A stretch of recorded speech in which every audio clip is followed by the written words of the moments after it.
오늘 하나님께서 우리에게 주신 말씀은 빌립보서 4장 10절에서 13절 말씀입니다. 신약성경 빌립보서 4장 10절에서 13절 말씀. 하나님의 말씀 봉독하여 드릴 때 하나님의 음성을 경청하십시오. 내가 주 안에서 크게 기뻐함은 너희가 나를 생각하던 것이 이제 다시 싹이 나미니 너희가 또한 이를 위하여 생각은 하였으나 기회가 없었느니라. 내가 궁핍함으로 말하는 것이 아니니라. 어떠한 형편에든지 나는 자족하기를 배웠노니 나는 비천에 처할 줄도 알고 풍부에 처할 줄도 알아. 모든 일 곧 배부름과 배고픔과 풍부와 궁핍에도 처할 줄 아는 일체의 비결을 배웠노라. 내게 능력 주시는 자 안에서 내가 모든 것을 할 수 있느니라. 아멘. 오늘은 빌립보서 마지막 시간입니다. 오늘까지 이제 15번의 시간에 걸쳐서 이 빌립보서를 함께 살펴보았습니다. 그동안 살펴본 내용이 어떠한 내용인지 기억이 좀 나십니까? 이렇게 질문을 하면 이제 대부분 고개를 푹 숙이지요. 혹시 자기한테 물어볼까봐 안 물어보니까 너무 걱정하지 않으셔도 됩니다. 오늘이 빌립보서 첫 시간인가 보다 이렇지만 않으면 괜찮을 것 같아요. 다 잊어도 우리 콩나물 키워보셨는지 모르겠는데 콩나물 물 주면 물이 다 그냥 다 빠져나가죠. 물이 다 빠져나가도 지나고 보면 쑥쑥 자라나 있습니다. 우리 성도님들도 예배 자리에서 하나님의 말씀을 들으면 다 잊어도 어느 순간에 믿음이 다 자라나게 돼 있을 줄로 믿습니다. 이제 다 기억이 안 나도 잊어도 좋다고 하니까 이제 아멘 하시는데 다 잊어버려도 꼭 하나 기억할 것은 있습니다. 이 빌립보서의 별명이 뭐라고 했습니까? 무슨 서신이라고 했죠? 그렇죠. 이쪽이 확실히 모범생이 좀 있네요. 기쁨의 서신이라고 이야기했습니다. 이 빌립보서는 굉장히 이 기쁨을 강조를 했습니다. 이 짧은 4장의 이 짧은 책인데 이 사도 바울이 4장의 짧은 책에서 이 기쁨에 대해서 16번이나 반복해서 이 말씀을 했죠. 특히 마지막 이 마무리하면서 기쁨을 또 한번 강조하고 있는데 4장 4절에 가보면 이런 말씀이 나옵니다. 주 안에서 항상 기뻐하라. 내가 다시 말하노니 기뻐하라. 기뻐하라 기뻐하라 계속 얘기하더니 마지막에 와서 또 기뻐하라 그러면서 다시 말하는데 기뻐해 이렇게 말씀을 하고 있습니다. 이 바울이 이렇게 계속 기쁨을 강조하고 있습니까? 이 사도 바울이 먼저 이 기쁨을 맛보았기 때문입니다. 이 사도 바울이 먼저 자기의 이 기쁨, 참된 기쁨을 맛보고 누려보니까 너무 좋은 거예요. 좋은 게 있으면 어떻습니까? 맛있는 식당 가서 너무 맛있게 먹으면 사랑하는 사람 데리고 와서 꼭 같이 먹어보고 싶어 하죠. 그냥 바울이 너무 기쁘니까 이 빌립보 교회를 어떻게 사랑한다고 했어요? 예수의 심장으로 사랑한다고 했지 않습니까? 예수의 심장으로 사랑하는 이 빌립보 교회도 그 기쁨을 좀 맛보고 누리면 좋겠는 거예요. 그러니까 계속 너희들 기뻐해야 돼. 이 예수 안의 기쁨을 좀 누려봐야 돼. 이렇게 계속 강조하고 있는 거죠. 그리고 이제 오늘 마지막 이 사도 바울이 자신이 누린 그 큰 기쁨에 대해서 말씀을 해줍니다. 오늘 본문 시작 10절 말씀을 보면 내가 주 안에서 크게 기뻐함은 이렇게 말씀하죠. 여기서 이 크게라고 번역된 단어가 메갈로스라는 단어인데 성경 전체에서 딱 한 번 여기 딱 한 번 나오는 단어입니다. 굉장히 강조를 하는 거예요. 이 기쁨이 아주 큰 기쁨, 정말 큰 기쁨이다라고 강조를 하고 있는 겁니다. 사랑하는 성도 여러분, 오늘 이 빌립보서를 마무리하면서 이 사도 바울이 가진 이 큰 기쁨, 이 비결을 깨닫고 상황과 환경이 빼앗아갈 수 없는 참된 기쁨과 또한 만족함을 삶 가운데 누리시기를 예수님의 이름으로 간절히 축원합니다. 첫 번째는 자족하기를 배워야 합니다. 오늘 본문 딱 보시면 이 말씀은 이 본문 말씀을 보면 유명한 말씀이 하나 나오죠. 사람들이 잘 아는 말씀. 어느 말씀이 제일 인기가 있는 말씀입니까?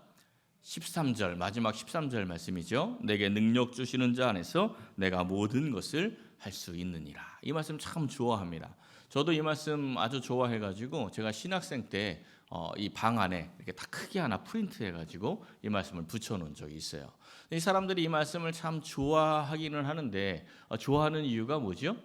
내가 모든 걸 할 수 있다. 이게 참 매력적이죠. 내가 모든 걸 할 수 있어. 매력적이니까 이 말씀을 참 좋아하는 겁니다. 근데 여기서 말씀하는 이 모든 것이 뭐예요?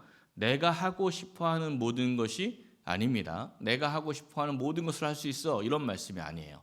여기서 말씀하는 모든 것은 바로 앞에 있는 12절의 말씀이죠. 모든 일, 곧 배부름과 배고픔과 풍부와 궁핍에도 처할 줄 아는 것, 이것을 이야기하고 있습니다. 사도 바울은 모든 상황에 처할 줄 안다. 이런 말씀을 하고 있는 거예요. 어떻게 이 사도 바울은 모든 상황에 처할 줄 아는 사람이 되었습니까? 11절에서 말씀하죠. 어떠한 형편에든지 나는 자족하기를 배웠다. 이 말씀이 아주 중요한, 굉장히 중요한 포인트입니다. 이 빌립보서 전체의 아주 핵심 요절이 될 수 있겠죠. 이 사도 바울은 우리가 잘 알다시피 아주 능력 있게 사역을 했습니다. 그리고 또 빌립보서에서 계속 강조하듯이 항상 기뻐하며 살아갔어요. 이 사도 바울의 서신서에서 기쁨에 대한 이야기가 굉장히 많이 나옵니다. 이 바울이 어떻게 그렇게 능력 있게 사역을 했고 또 항상 기뻐하며 살 수 있었다는 것입니까? 이 말씀처럼 항상 자족하기를 배웠기 때문에, 항상 자족하기를 배워서 이렇게 살 수 있었다는 거죠. 그럼 이제 이 자족이 뭡니까? 이 자족하다. 이 성경에서 이야기하는 자족이라는 단어가 헬라어로 아우타르케스라는 단어인데, 이게 약간 변형이 되어서 아우타르케이아라는 단어로 쓰여 있습니다. 이 단어는 아우토스, 자신이란 뜻이에요. 그리고 아르케오, 충분하다 이런 뜻입니다. 이 두 단어가 합쳐진 단어예요. 무슨 뜻이에요? 자신에게 충분하다, 자기에게 충분하다, 내 상황에 지금 내가 처한 상황이 충분하다, 만족하다, 부족함이 없다, 이러한 의미를 갖는 겁니다. 이 단어가 이 아우타르케스, 아우타르케이아라는 이 단어가 철학사에서는 굉장히 유명한 단어입니다. 아주 중요한 단어예요. 학교 다닐 때 윤리 시간에 철학의 사조들을 배울 때 우리를 조금 헷갈리게 골치 아프게 만든 두 학파가 있습니다. 에피쿠로스 학파와 스토아 학파. 윤리 공부 좀 많이 하셨던 분들은 기억이 좀 날 것 같아요. 이 사도행전 성경에도 나와요. 이 사도 바울이 에피쿠로스 학파와 스토아 학파와 쟁론하는 장면이 이 사도행전에 나옵니다. 얘네들이 왜 조금 헷갈리냐면 이 둘이 이야기하는 주장하는 바가 있는데, 에피쿠로스 학파는 쾌락주의입니다. 그리고 스토아 학파는 금욕주의예요.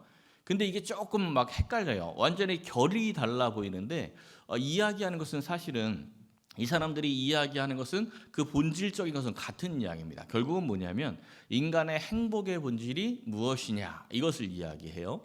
에피쿠로스가 이야기하는 쾌락주의는 육체적 쾌락을 이야기하는 게 아니라 정신적 쾌락에 좀 더 가깝습니다. 그러니까 이 세상을 살아갈 때 이 몸이, 우리의 마음이 좀 쾌락을 느껴야 한다. 이 마음이 즐거워야 한다 이런 이야기예요. 마음이 즐겁고 마음이 행복해야 제대로 사는 것이다. 이게 에피쿠로스 학파라면, 스토아 학파는 내세를 믿었습니다. 이 사람들은 사후 세계를 믿었어요. 그러니까 이 땅을 살아가면서 우리의 몸과 마음이 행복하는 것으로 끝나지 말고 이 죽음 이후에 참된 행복을 누려야 하니까 이 금욕적으로 살면서 진짜 행복을 찾아가야 한다. 이게 이제 스토아 학파예요. 우리가 이야기하는 거랑 조금 비슷하죠. 그때 이야기했던 이 스토아 학파가 이야기했던 것이 아우타르케스, 이 아우타르케이아입니다. 자족이에요. 우리랑 굉장히 비슷해 보이지만 사실은 조금 다릅니다. 이 불교의 해탈하고 좀 비슷해요. 불교의 해탈이 뭐예요?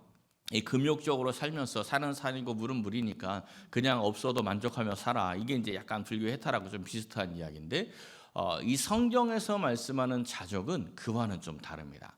우리의 신앙, 이 성경에서 말씀하는 자족은 금욕주의가 아닙니다.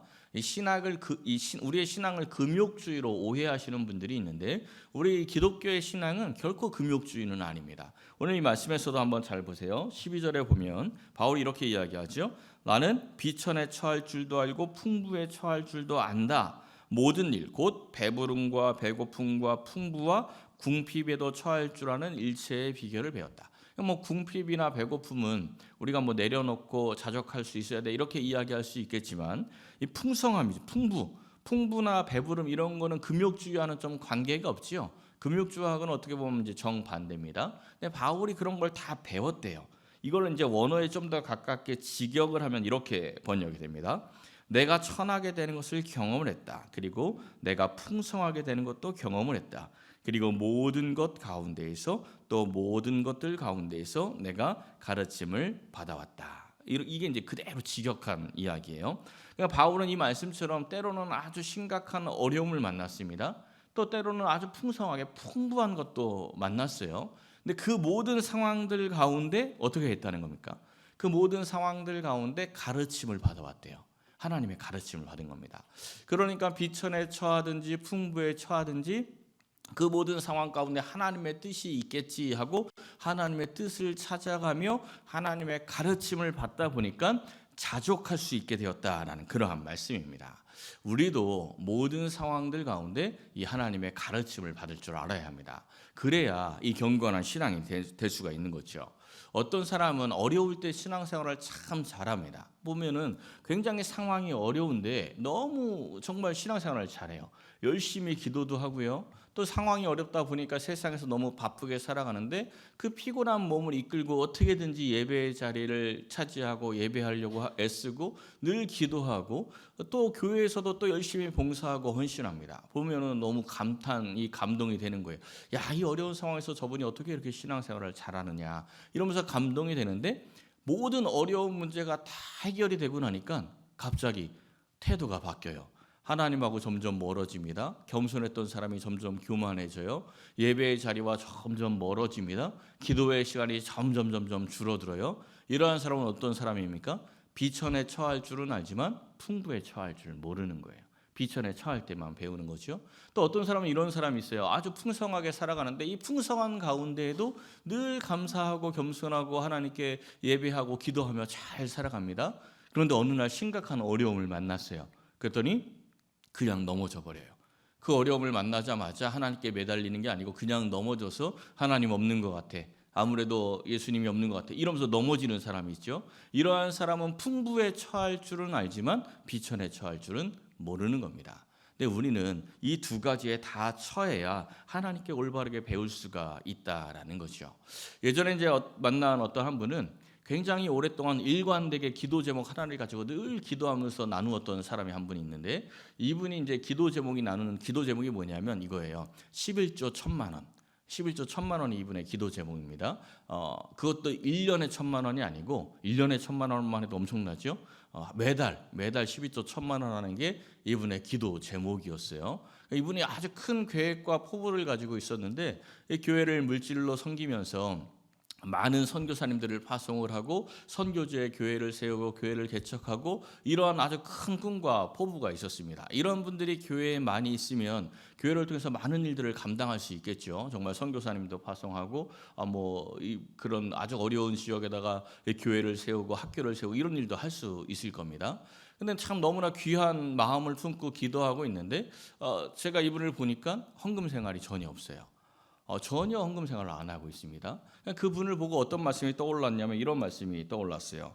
지극히 작은 것에 충성된 자는 큰 것에도 충성된다. 우리 예수님의 말씀이죠.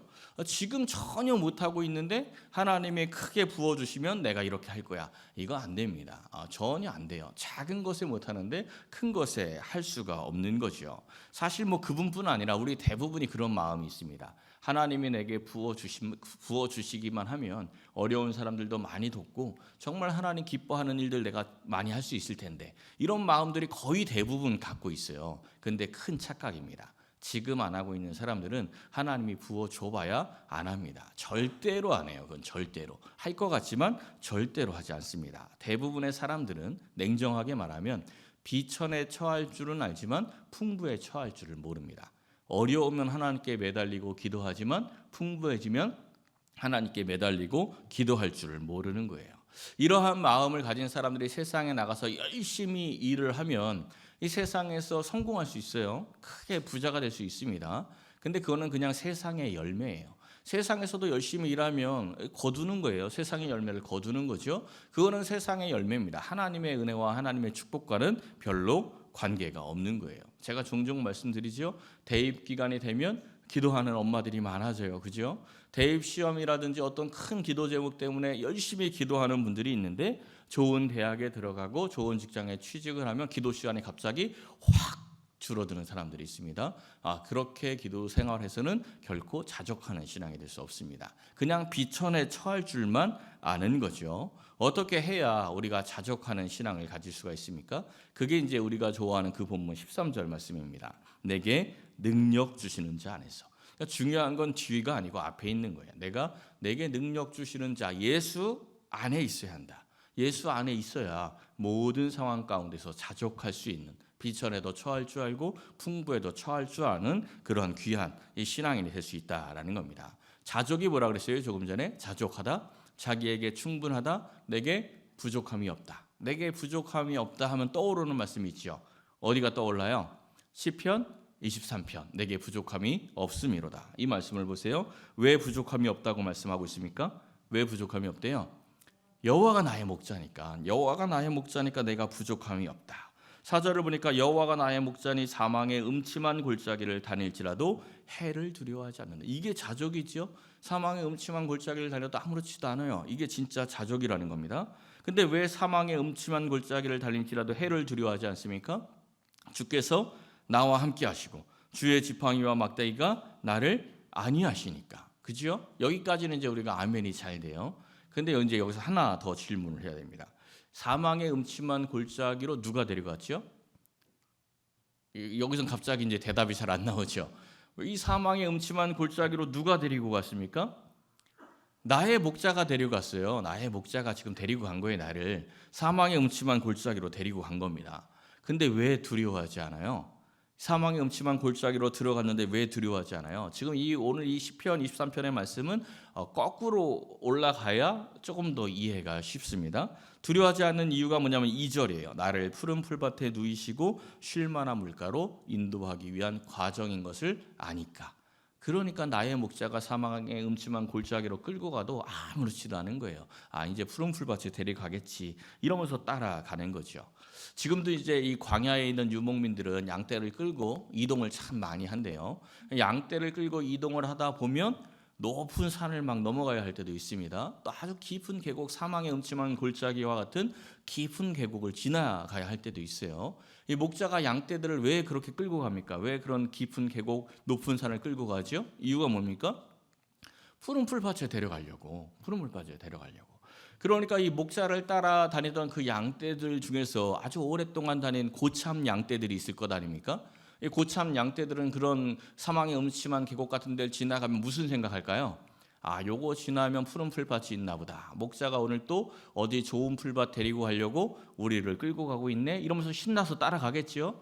근데 이제 처음 가는 애들은 아이고 우리 목자는 왜 저래 막 이런 마음들이 있겠죠. 그러니까 목자를 신뢰하고 목자를 믿는 사람들은, 이 목자를 믿는 양떼들은 그냥 목자를 따라 사망한 음침한 골짜기를 다니면서도 아무렇지도 않는 겁니다. 이게 뭐냐면 비천에 처하고 풍부에 처해도 다 배우고 있는 사람이죠. 그러니까 여호와가 나의 목자인 것을 믿는 사람들은 항상 자족할 수가 있는 겁니다.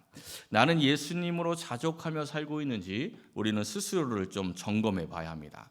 이 다윗이 지금 하나님께 감사할 때 내가 왕이 됐고 내가 궁전을 건축했고 주변 국가들 다 점령해서 이제 평안해졌으니 내게 부족함이 없음이로다. 이게 아니었죠?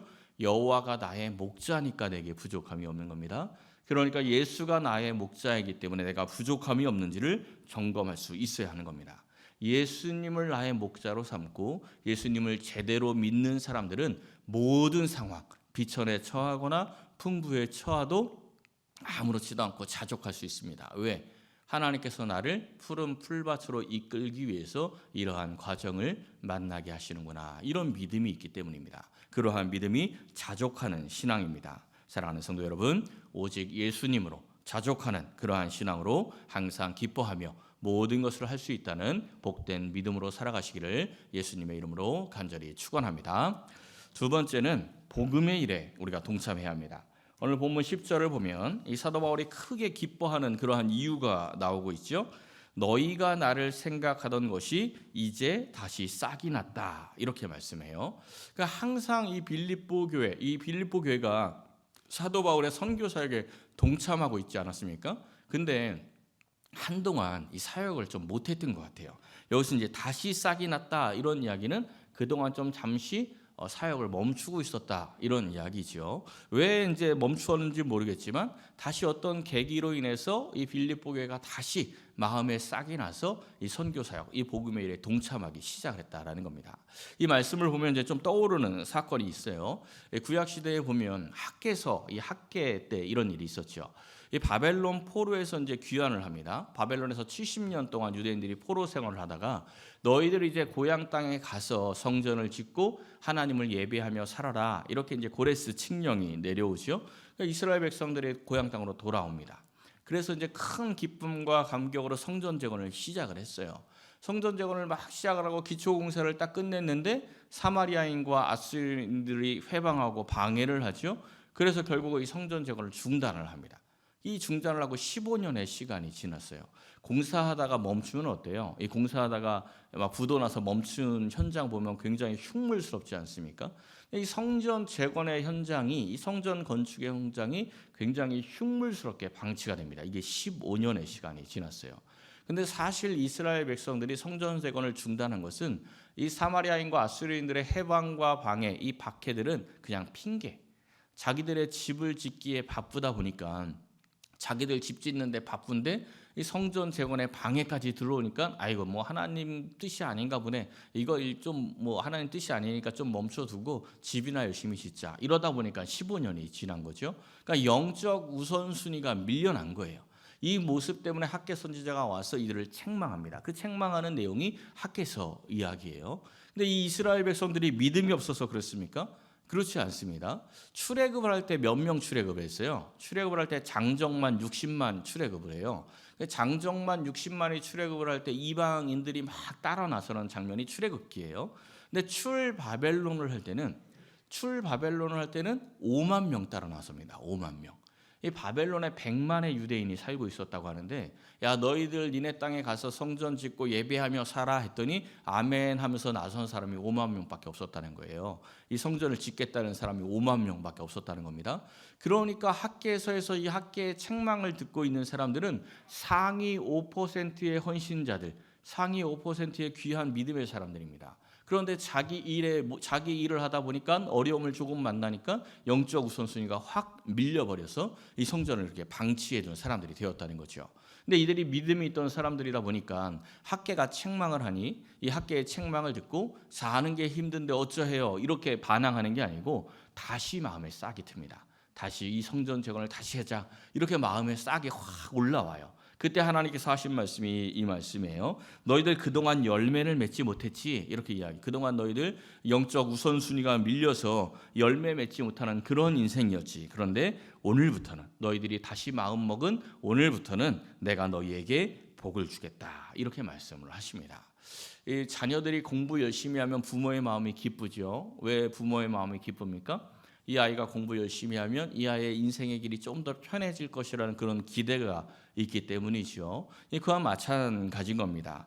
이 목회자들은 성도들의 신앙이 성숙해지고 성장하면 기뻐요. 왜? 이 사람이 신앙의 성장해서 좀 더 복된 길을 갈 수 있겠다라는 그런 기대가 생기기 때문입니다. 사도 바울이 지금 기뻐하는 이유도 그와 마찬가지예요. 빌립보 교회가 헌금을 보냈습니다. 그 헌금을 보고 이 사도 바울이 야 헌금이 왔다 좀 편해지겠다 이래서 기뻐한 게 아니라는 겁니다. 이 빌립보 교회가 또다시 복음의 일에 동참을 하는구나, 이 빌립보 교회가 또다시 이 복된 길을 걸어가는구나, 이래서 그 마음에 큰 기쁨이 찾아왔다라는 거예요. 그 17절에 보면 이렇게 말씀하죠.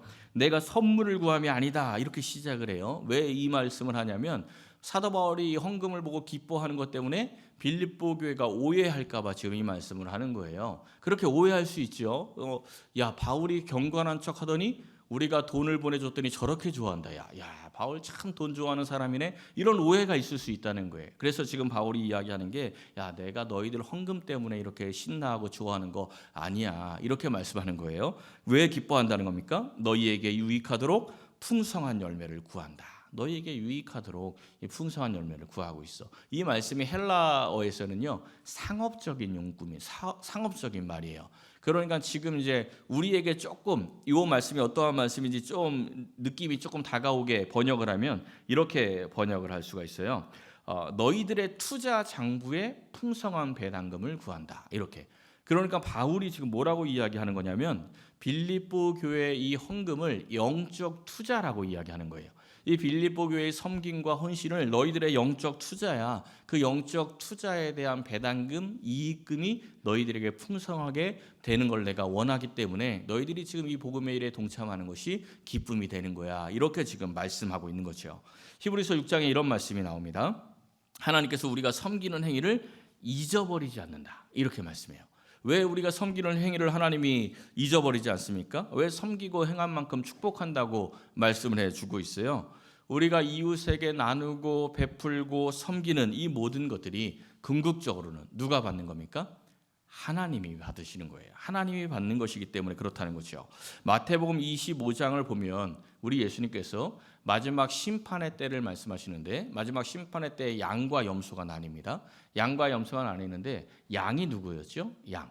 어렵고 힘든 사람들, 연약한 사람들을 섬기고 살피고 보살폈던 그러한 사람들이 양이죠. 그러한 사람들이 왜 양이에요? 그 예수님이 이야기하잖아요. 그들에게 한 것이 누구에게 한 것이다. 그들에게 한 게 내게 한 거야. 이렇게 말씀하죠. 오늘 본문에도 뭐라고 말씀하시는지 한번 보십시오.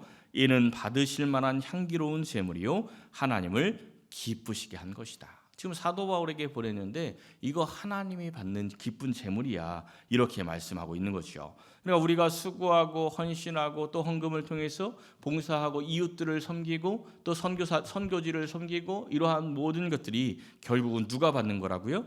하나님이 받는 것이기 때문에 하나님이 기뻐하시는 영적 투자가 되어서 영적 축복의 배당을 받게 되어 있다라는 겁니다. 근데 이 말씀을 우리가 잘 이해를 해야 돼요.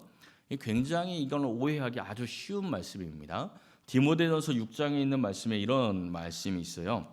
마음이 부패하여지고 진리를 잃어버린 사람들이 경건을 이익의 방도로 생각하기 때문에 다툼이 일어난다. 이런 말씀이 나와요. 경건을 이익의 방도로 생각한다는 게 뭡니까? 경건을 이익의 방도로 생각한다는 게 뭐냐면 자기가 기도하고 또 헌신하고 봉사하고 헌금하고 11조 생활하고 이러한 것들을 자기 이 세상에서 돈 버는 방도로 생각을 한다는 거예요. 그러니까 자기 하나님 앞에서 수고하고 헌신하는 그 모든 것들이 다 하나님께 돈을 뜯어내기 위해서 그렇게 한다는 거죠. 그러니까 전혀 사실은 감사로 하는 게 아니라는 거예요. 그러니까 이러한 사람들은 열심히 겉으로 보기에는 아주 경건해 보입니다. 겉으로 보기에는 아주 헌신을 잘하는 것처럼 보여요. 그런데 그들의 마음이 부패하고 진리를 잃어버린 사람이라는 겁니다. 그래서 이 사도 바울이 지금 빌립보 교회한테 너희들 헌금했다고 막 칭찬하면서 이게 막 그 상업적인 용어까지 쓰면서 막 이게 이익의 배당금으로 돌아올 거야. 너희들 축복받을 거야 하고 마음껏 축복하고 있는데 이거를 빌립보 서신서 맨 마지막에 다루는 이유가 있습니다. 사람들이 오해를 해서 경건을 이익의 방도로 삼으려고 하는 경우가 너무나 많기 때문에 지금 맨 마지막에 다루는 거예요. 그러니까 빌립보 교회한테는 헌금한 것 때문에 칭찬하고 더 많이 하라고 막 이렇게 이야기를 하는데 고린도 교회한테는 어떻게 했죠? 고린도 교회는 헌금하는 걸 안 받아요. 바울이 야 주지 마 됐어 니네들 걸 안 받아 이렇게 이야기해요. 고린도 교회를 미워해서 안 받는 게 아니고 고린도 교회는 돈 문제로 충분히 넘어질 수 있는 아주 연약한 신앙인들이기 때문에 이 고린도 교회한테는 헌금을 안 가르치는 거야. 오히려 너희들 이거 헌금 때문에 괜히 시험 드니까 너희들은 하지 마 이렇게 이야기하고 아예 받지 않는 거죠. 근데 이 빌립보 교회는 충분히 성숙한 신앙인들이었습니다. 그러니까 너희들 이런 걸로 복 받을 거야 이렇게 이야기하는 거죠. 우리가 이 복음의 일에 동참하는 것이 이 경건이 우리의 이익이 되기 위해서는 어떻게 해야 합니까? 앞에 나눈 말씀이 중요한 거예요. 그래서 자족하는 마음이 있어야 하는 겁니다. 내가 이렇게 수고하고 헌신하고 봉사해서 내 삶의 자리에서 크게 축복받고 부자 되고 누려야지 이런 마음이 있으면 자족하는 마음이 아닌 거죠. 자족하는 마음은 내가 수고하고 헌신하고 봉사했는데 세상에서 막 점점 일이 안 풀려 더 어려워져 점점 가난해져 그래도 아무런 관계가 없다는 거예요. 이게 자족하는 마음입니다.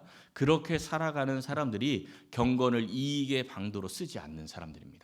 그러한 사람들이 하나님이 주시는 진짜 은혜와 진짜 축복을 받을 수 있다는 거죠. 그렇게 살아가는 사람들의 헌신, 그렇게 살아가는 사람들의 수고, 봉사, 헌금 이러한 것들이 진짜 축복의 통로가 되는 것입니다. 사랑하는 성도 여러분, 예수님이 나의 목자인 것으로 부족함이 없으시기를 축복합니다. 참된 자족으로 경건이 유익이 되어서 삶 가운데 이 축복의 풍성한 열매를 맺어서 나누고 베풀고 또한 누리며 살아가는 모든 성도님들 되시기를 예수님의 이름으로 간절히 축원합니다.